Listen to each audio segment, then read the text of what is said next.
Hello मित्रों, आप सभी को प्यार भरा राम राम। आशा करते हैं आप सब स्वस्थ होंगे, मस्त होंगे। परमात्मा आप पे सदा कृपा बना के रखे। तो चलिए, आज बनाते हैं करेले। करेले हमारे बॉयल हो गए, उबाल दिया है और थोड़ा पहले नमक लगा के रख दिया था 1 डेढ़ घंटे के लिए। और अभी उनको जो है उबाल दिया है। उबाल करके अभी जब तक मसाला रेडी कर लेते हैं, जैसे प्याज है और मिर्च है हरी, ऐसे ऐसे सब सामान रेडी करना पड़ेगा पहले। फिर उसके बाद में जो है इसको बढ़िया तेल में बघारेंगे। सरसों के तेल में करेला अच्छा जो है ना, वो सरसों के तेल में ही सुंदर बनता है। बाकी आप किसी में भी बना लीजिए, उतना सुंदर नहीं बनेगा। घी में बनाओ तो नहीं, मस्त नहीं लगेगा।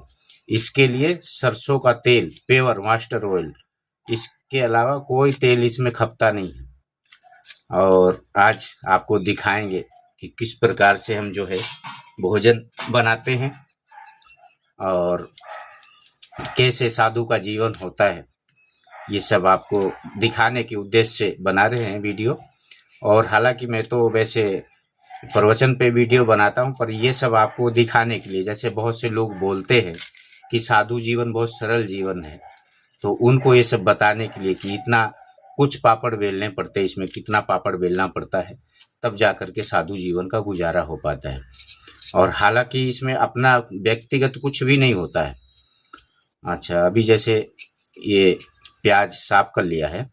प्याज साफ करने के बाद में हम मिर्ची अमनिया करेंगे। मिर्ची को अमनिया करके, अमनिया मतलब हमारे साधु में अमनिया काटने को कहते हैं। और प्याज को प्याज नहीं कहते, इसको राम लड्डू बोलते हैं हमारे साधु लाइन में। इसको राम लड्डू बोलते हैं। और जो उसका क्या नाम बोलते हैं, और लहसुन है जो, उसको पाताल लौंग बोलते हैं हमारे साधु साई भाषा में। जैसे आपको ज्ञात नहीं हो तो इसलिए मैं बता रहा हूँ।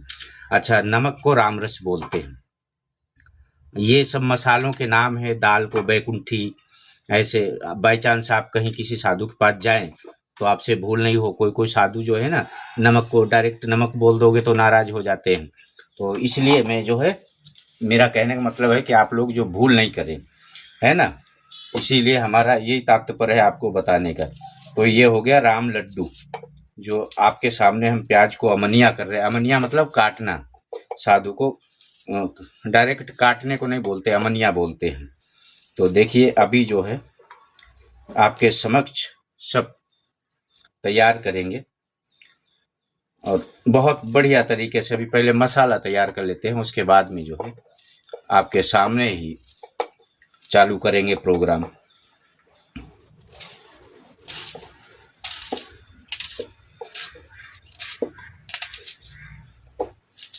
क्योंकि इसमें करेले में मसाला बहुत आवश्यक होता है। बिना मसाला के करेला बनता नहीं। इसमें मसाले जो हैं वही इसमें टेस्ट लाते हैं। वैसे करेला होता तो कड़वा है, पर सेहत के लिए बहुत फायदेमंद होता है। जैसे किसी को बीपी हो, शुगर वगैरह हो जाता है, उसके लिए बहुत लाभदायक है। अच्छा, करेला से शुगर भी माप में रहता और दूसरे पित्त नहीं बनते। जो पित्त हो जाते ना अपने शरीर के अंदर, वो पित्त नहीं बनते। ये एक तरीके से जड़ी बूटी है। पर इसका कड़वापन कम करने के लिए हमने इसको पहले जो है आपको बताया कि जैसे नमक में बॉयल कर दिया है। और अभी इसको निकाल लेंगे, छान लेंगे। छान करके फिर इसको तेल में तल देंगे। अच्छा, तेल में जब हम तल देंगे इसको, तो इसका बिल्कुल स्वाद जो है चेंज हो जाएगा, बदल जाएगा। जब स्वाद बदल जाएगा तो वही खाने में बहुत टेस्टी लगेगा। और करेला वैसे भी खाना चाहिए, महीने में 1-2 बार करेले अवश्य खाने चाहिए। इससे क्या है, और करेले के साथ साथ कभी कदार नीम जो है ना, नीम का भी उपयोग करना चाहिए। और नीम कैसे खाया जाता है, उसके पत्ते जो है पीस करके और उसका पेस्ट या रस बना करके, जैसे जूस बना करके आप यूज कर सकते हैं। तो उससे क्या है, आपको कोई गंभीर बीमारी या बुखार नहीं लगेगा, है ना। तो चलिए, इसी प्रकार से हम ये सब आपको बताते रहेंगे।